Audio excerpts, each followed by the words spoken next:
They just think, oh, so I just want to trade some shit overnight and make some magic money or have some magic success in MMA. It's like, you couldn't do that without a decade plus of effort in the background. The 10 Commandments of Wealth went live on Easter Sunday. Join thousands of other people that made a commitment to a brighter future, to more prosperity, to brighter ways and better days. If you want to see the rest of this interview with this champion and many others, do yourself a favor. Click that link. I'll see you inside the 10 Commandments of Wealth. It's right over there. Click that link. Bunny, what should you do? Click the link right there. Do it now. Today I get to have a conversation with the homie Michael Chandler. Michael is a former Bellator champion, moved over to UFC to enjoy those accolades and the perks that go with it. So you and I were chatting about this a few minutes ago, and just an overnight success, right? Just got signed immediately to UFC. A couple top fights right off the top, right from the beginning.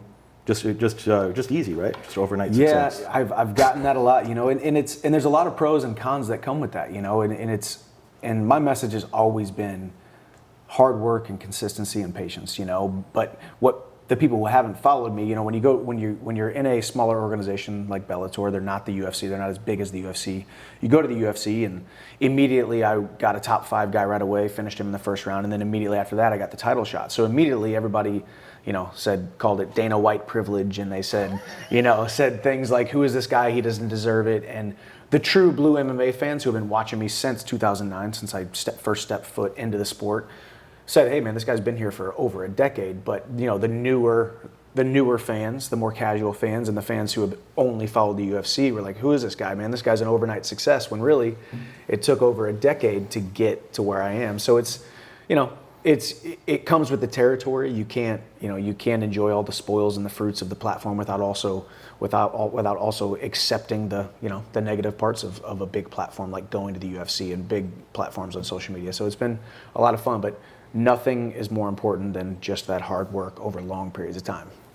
I say the same thing in a different context. I'm helping people with entrepreneurship, understanding finance, and there's all these, everything on the internet is geared to people with low attention span. It's preposterous to anyone who knows anything about business or finance.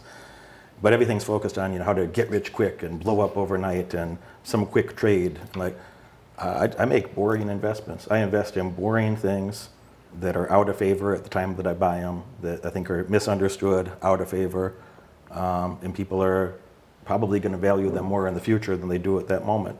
I don't like doing anything trendy. I'm not a trader. I'm a boring old investor guy. And it took 35 years. 35 years ago now, I made my first entrepreneurial money, walking dogs and shoveling snow and raking leaves. And 7 years old, right? You said 7. Yeah. Crazy. And my father had just gone to prison. We had a lot of money. My father he went to prison for cocaine trafficking and rather large. He was the largest cocaine arrest in my county's history at that time, wow. And my uncle as well.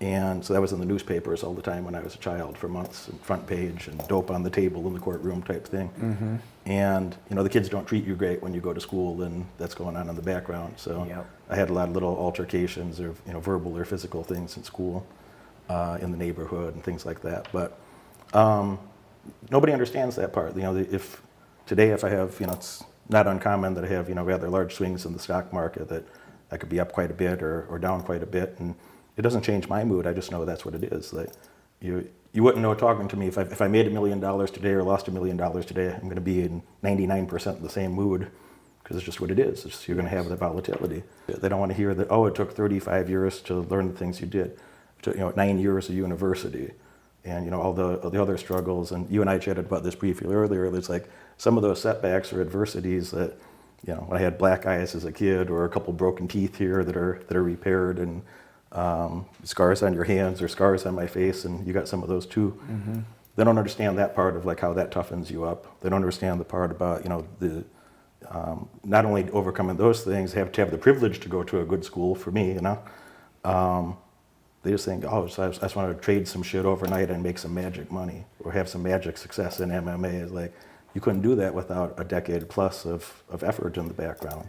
Yeah, and too, you bring up a very good point. We talked about this too.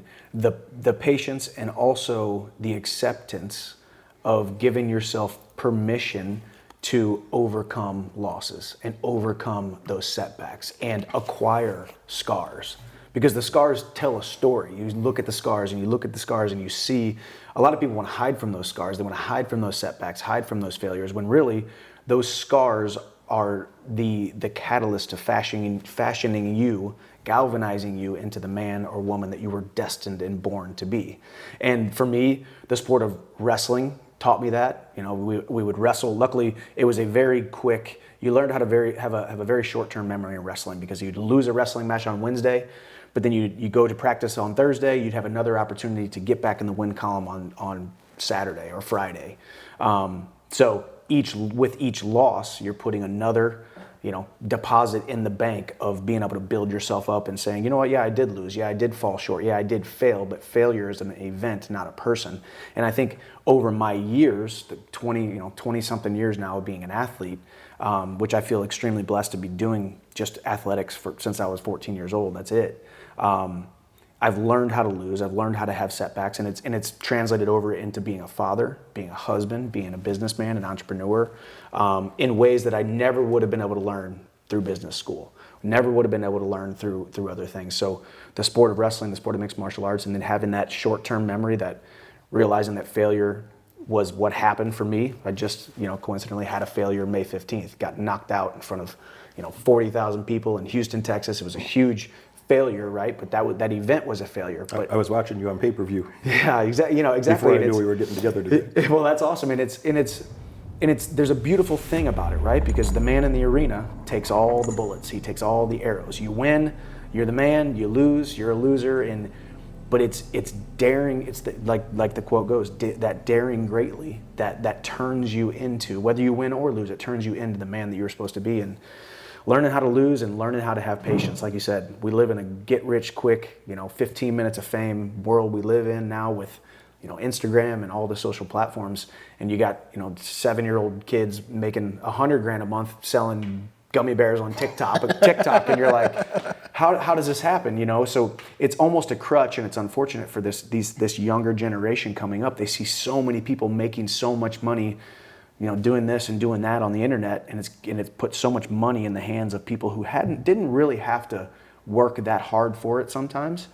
So it's this big compare and contrast game, and people's expectations of what hard work is that has kind of changed, and that's why us just having that conversation off camera. There is no substitute for hard work and patience over long periods of time. A lot of people that accidentally got some money or accidentally got a victory somewhere, it's pretty hard to do that consistently. Yeah. Even if they did that once accidentally, pretty hard to do that consistently. And just an example from your genre that stuck in my head from history is when, and no disrespect to the guy, but when Matt Serra beat George St. Pierre. Yep. And I know Matt Serra is a very talented guy, and no disrespect to him in any way, but we've seen the rematch probably. So, yeah. George did quite well in the rematch. And, just the consistency that he put in there is, not that Matt got lucky, but he couldn't do that again, Mm-hmm. So if things go your way in a situation, or if things go against you in a situation, I think you said this, well, that's not your identity. That doesn't mean that's who you are as a person. That, especially with setbacks or failures, like, you can't have significant success without some significant failures. It's not possible. You can't have significant success. Have you seen anybody that was a champion at anything that didn't have some pretty shit moments in their life to go along with that? No, and it comes, like we talk about patience, it comes with time. And I was telling you earlier about how I was a small guy from a small town who was taught to do small things. My view of what I could accomplish was here, when really the plan for my life was so much bigger. And I didn't really start realizing that till I went to college. And I'm training with a state champion from the East Coast and a state champion from the West Coast. And my roommate was a young man named Raymond Jordan, who lost both of his parents by the time he was 6 or 7 years old, and then got adopted and somehow stayed on the straight and narrow, made it to college, ended up being a couple-time All-American. You start seeing the dichotomy of all of these different backgrounds and all of these different people. And then I get into the sport of mixed martial arts, which is very similar. It's one-on-one competition. You're in a ring, cage, arena. Everybody's looking at you. And everybody that you're around is from a different background, and most of the most successful among us and we are around are the ones who have suffered the biggest setbacks, who have suffered. Even myself, I went 688 days without winning a fight from 2013 to almost 2015. I lost my first fight. I was undefeated 12-0, lost my first fight. I let that get inside my head. I wanted to hide from everything. I forgot how good I was, and I started, put myself in a jail cell of self-pity and self-doubt, which then turned into 2 more subsequent losses. And I went through a period of my life that at the time I hated it. I was embarrassed of it. I felt lower than dirt, and I felt like a loser. I felt like a failure. But now here I am, 7 years removed, and I look back at it and say, that time in my life was the moment and the catalyst. In that 688 days, brick by boring brick, I built myself back into the man that I was supposed to be. And every single person that I've ever looked up to, and this is what I think people forget, we look up to all of these different people. We say, man, this is my favorite athlete, and this is my favorite businessman, and this is my favorite, pastor, or this is my favorite speaker. Every single one of those people has at one point or another been a failure. They have failed. They have setbacks, and a lot of the setbacks that were looked a lot more like a death sentence to their career and to their passion than the things that we go through. Yet when we fail and we have a setback, we don't exactly look at it that way, because we are, I think, a little bit too self-consumed, a little bit too self-focused on that failure, and we put ourselves in that jail cell instead of realizing that every single person that you follow, you say, I love this guy, I'm a disciple of this guy, I love what he's doing, yet I don't show myself the same grace when I do fail that he showed himself when he did fail, and in large part that's probably why he or she continued to move forward and be successful. Yeah, I never seen anybody that had, $1 billion or a trophy of any note or a champion ring or belt, etc., that didn't have some harsh setbacks. Entrepreneurship's that way. You can't be an entrepreneur without, you're going to look stupid, you're going to feel stupid, you're going to do embarrassing things. It's not possible to have significant success without having those setbacks. It's not possible. I've never seen anybody do. You ever seen anybody with a champion ring, with a champion belt, with an Olympic gold medal that didn't have some embarrassing moments as a precursor? No, absolutely not. And the funny thing is, and of course too, there's a little bit of a, are you kidding me? I cannot believe they just left you guys hanging like that. I was about to nail that answer, and the rest of the interview was phenomenal, but that's what Derek has done with the 10 Commandments of Wealth. Purchase it today and make a commitment to your future successes. I'll see you on the inside.